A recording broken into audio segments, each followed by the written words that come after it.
ఎన్నో సీరియల్స్తో నటుడిగా బుల్లితెర ప్రేక్షకులకు దగ్గరయ్యి సినిమాల్లో కూడా అలరించి ఇప్పుడు ప్రస్తుతం ప్రొడ్యూసర్గా జీ5లో విరాటపాలెం సిరీస్ చేశారు. ఆ సిరీస్ విశేషాలకు తెలుసుకుందాం సార్. హలో అండి.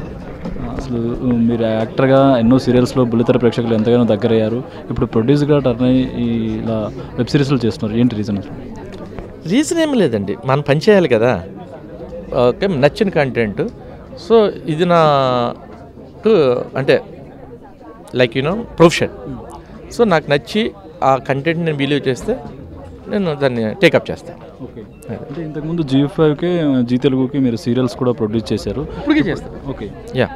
ఇప్పుడు సిరీస్లకు వచ్చారు అంటే నెక్స్ట్ ఇప్పుడు నేను సీరియల్స్లు చేస్తున్నాను, జీకి సీరియల్స్ వెబ్ చేస్తున్నాను, సీరియల్స్ చేస్తున్నాను, రెండు చేస్తున్నాను. ఓకే, నెక్స్ట్ అంటే మూవీస్ కూడా ప్లాన్ చేసే అవకాశం ఉంది ప్రొడ్యూసర్? మూవీ అనేది ప్రస్తుతానికైతే లేదు, కొంచెం టైం తీసుకుని చేస్తాను.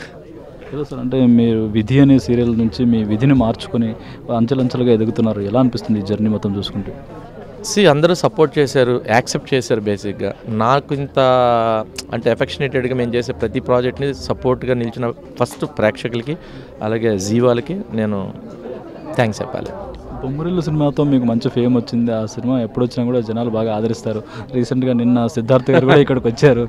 ఎలా ఉంది అసలు ఎక్స్పీరియన్స్ సిద్ధార్థ్ గారితో? That would be different thing అండి. అది సినిమా అనేది ఎప్పుడు కూడా ఏంటంటే అది వేరే జోనర్. బేసికల్ ఏంటంటే అది వేరే ప్రపంచం. సో దానికి పడే కష్టం వేరే ఉంటుంది, దానికిలో సక్సెస్ అవ్వాలంటే ఎంత కష్టపడాలనేది వేరే ఉంటుంది. ఎవరికైనా ఎక్కడైనా కానీ ఫేమ్ అనేది అంత ఈజీగా రాదు. సో మన ఎఫర్ట్ పెట్టాలి, మోరోవర్ మనకి లక్ ఫేవర్ చేయాలి. అట్లా ఒక క్యారెక్టర్ కూడా అలా పడాలి. మనిషికి ఏంటంటే ప్రతి మనిషికి వాడు ఎంత చేద్దాం అనుకున్నా కూడా ఒక ప్రాపర్ క్యారెక్టర్ పడలేకపోతే వాడు సక్సెస్ కాడు. ఇప్పుడు మీరు నా కెరీర్ తీసుకుంటే 2020 వరకు వాజ్ డిఫరెంట్. నేను ఎప్పుడైతే ఈ ఆర్యవర్ధన్ క్యారెక్టర్ చేసి ప్రేమంతమోదన చేశానో ఈ 5 సంవత్సరాల్లో నాకు వచ్చిన పేరు డిఫరెంట్. లైక్ అంటే మల్టిపుల్ అయిపోయింది. ఇంతకు అయ్యింది అంటే గొప్పదని నాది కాదు, ఆ కాంటెంట్, ఆ క్యారెక్టర్, ఆ కథకున్న బలం. ఇప్పుడు ఏంటంటే 70 to 80% మనకి ఆ కథ మనల్ని హీరో చేస్తుంది. కథ హీరో, ఇక్కడ నేను హీరోని కాదు.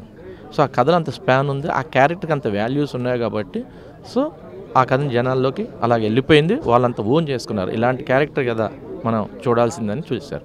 సో అది ఎప్పుడు ఏంటంటే రిటర్న్. సినిమాలు ఎక్కువ కష్టం అనిపిస్తుందా, సీరియల్స్ ఎక్కువ కష్టం అనిపిస్తుంది? సీరియల్స్ ఎక్కువ కష్టం అండి, చాలా కష్టం. సీరియల్ పని చేసేవాడు ఎక్కడైనా పని చేస్తాడు. సినిమా పని చేసిన వాళ్ళు వాళ్ళు సినిమాకే పని చేయగలుగుతారు. ఎందుకంటే ఇక్కడ మేము పని చేసినంత హార్డ్ వర్క్ వాళ్ళు చేయలేరు. ఇక్కడ మేము ఎందుకంటే ఆల్మోస్ట్ 18 hours పని చేస్తాం. సీరియల్స్ విషయానికి వస్తే అంటే తెలుగు నటులకు ఎక్కువ అవకాశాలు రావట్లేదు, కర్ణాటక నుంచి తీసుకొచ్చి ఎక్కువ వాళ్ళనే పెడుతున్నారని ఒక ఆరోపణ అయితే ఉంది. తెలుగు నటులకి లేదు. ఇప్పుడు నా సీరియల్ తీసుకోండి, ఒక అమ్మాయి తప్పితే హీరోయిన్ ఒక అమ్మాయిని బెంగళూరు నుంచి వచ్చింది తప్ప మిగతా అందరూ తెలుగు ఆర్టిస్టులు. అప్పుడు ఈ 5 సంవత్సరాలు ఉన్నాయి. అంటే మనకి ఇప్పుడు మీకు చిన్న ఎగ్జాంపుల్ చెప్తా.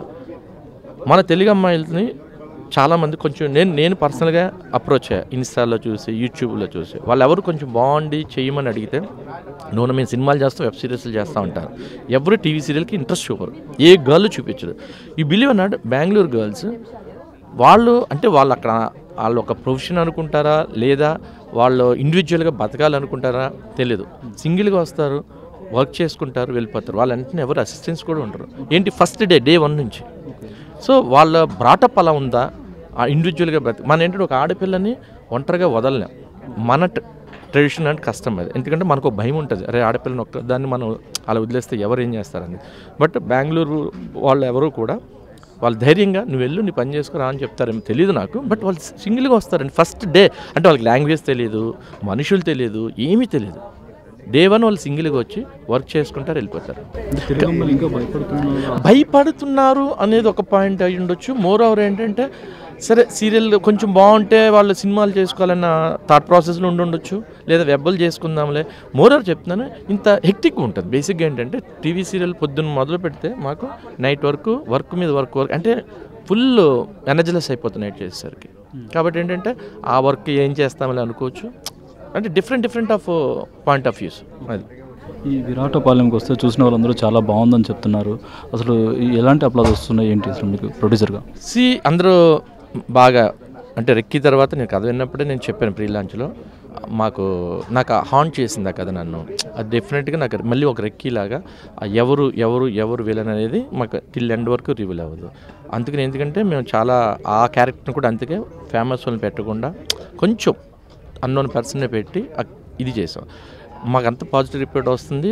మోర్ ఓవర్ ఏంటంటే నేను చెప్పే కానీ ఏంటంటే ఇవి మనం చెప్పుకుంటే అది ఓకే వాళ్ళు చెప్తున్నారు అంటారు, డెఫినెట్గా వాళ్ళు రిలీజ్ చేస్తారు, నంబర్స్ కూడా రిలీజ్ చేస్తే దాన్ని వీళ్ళు కంటున్నారు. అందులో హైట్ చేయటం ఏం లేదు. అంటే కార్పొరేట్లు ఎప్పుడు కూడా హైట్ చేయకూడదు వాళ్ళకి, ఎందుకంటే ఎవరైనా ఎప్పుడైనా అది హైట్ చేశారని తెలిస్తే అది కేసు అయితే అది ప్రాబ్లం అవుతుంది. కాబట్టి నంబర్స్ విల్ బి క్లియర్. ఇలాంటి స్టోరీ మీద మీరు నమ్ముకున్న స్టోరీ మీద కాపీరైట్ ఇది రావడం, ఆరోపణలు రావడం అసలు ఏంటది, ఎలా అనిపిస్తుంది? ఓకే వాళ్ళు ఆరోపణ చేశారు, బట్ ఆ తర్వాత అది కోర్టు విల్ సే కదండి. మనం మాట్లాడటం కన్నా అది కోర్టులో కేసు ఉన్నప్పుడు చిన్న వాళ్ళు కదా, ఒక బిగ్ సంస్థ అదే అంటుంటా. వాళ్ళు తొందరపడ్డారా లేదా నమ్మలేదా, వాళ్ళకి ఏదో వాళ్ళు అదే చెప్తాను, వాళ్ళ పాయింట్ ఆఫ్ వ్యూ వాళ్ళు థింక్ చేశారు. సో వాళ్ళు రిలైజ్ అయ్యి రిపెంట్ అవుతారా లేదు అలాగే కంటిన్యూ అవుతారా అనేది మనకి జడ్జిమెంట్ వస్తే కానీ తెలియదు. అంటే ఏంటంటే ఇప్పుడు వాళ్ళు మిమ్మల్ని అంటే చూద్దాం ఒకసారి కంటెంట్ చూపించండి అనేది మీరు రెస్పాండ్ అవ్వలేదనే మెయిన్. తప్పదు రెస్పాండ్ అవ్వకపోవటం అనేది. అంటే కంటెంట్ ఇప్పుడు మీరు వచ్చి కంటెంట్ చూపించండి అంటారు, ఎలా చూపిస్తాం? నాకు మీరు అంటారండి వస్తారు, అలా 10 మంది వస్తే ఎంతమంది చూపిస్తాం? అది మీరు ఎలా చెప్తారంటున్నాను. మీరు చూసి కదా మాట్లాడాలి, మీరు చూసి మాదేని మీరు క్లెయిమ్ చేయాలి. చూడలేదు, ఒక ట్రైలర్ చూసారు, నేను అదే ఇప్పుడు ఆయనకి చెప్పాను, మ్యాచ్ ఎవరైనా చేయొచ్చు. ఇప్పుడు ఎంతమంది ఎన్ని విజువల్స్ మ్యాచ్ చేయట్లేదు, అందరం మ్యాచ్ చేస్తున్నారు కదా. Matching is not a big deal, we can match anything. ఇప్పుడు మీ ఫేస్ నా ఫేస్ పెట్టి చేయొచ్చు, చేయలేమా? ఇప్పుడున్న టెక్నాలజీకి అదే అంటారు, మ్యాచ్ చేయడం అది కష్టం కాదండి, అది కాదు మ్యాటర్. బట్ ఓకే అది చూద్దాం, అది కోర్టులో ఉంది కాబట్టి మనం యాజ్ ఎ కార్పొరేట్. నెక్స్ట్ సినిమాలో యాక్ట్ చేస్తున్నారు ఏంటి? ప్రస్తుతానికి ఏం లేదండి, సినిమా వైపు యాక్ట్ చేసే ఆలోచనే లేదు నాకు అసలు. ఎందుకంటే కొత్త సీరియల్ ఉంది, నేను యాక్ట్ చేస్తాను కొత్తది, అది మీకు అందరికీ 13th ప్రివ్యూ చేస్తాను. సో జయం.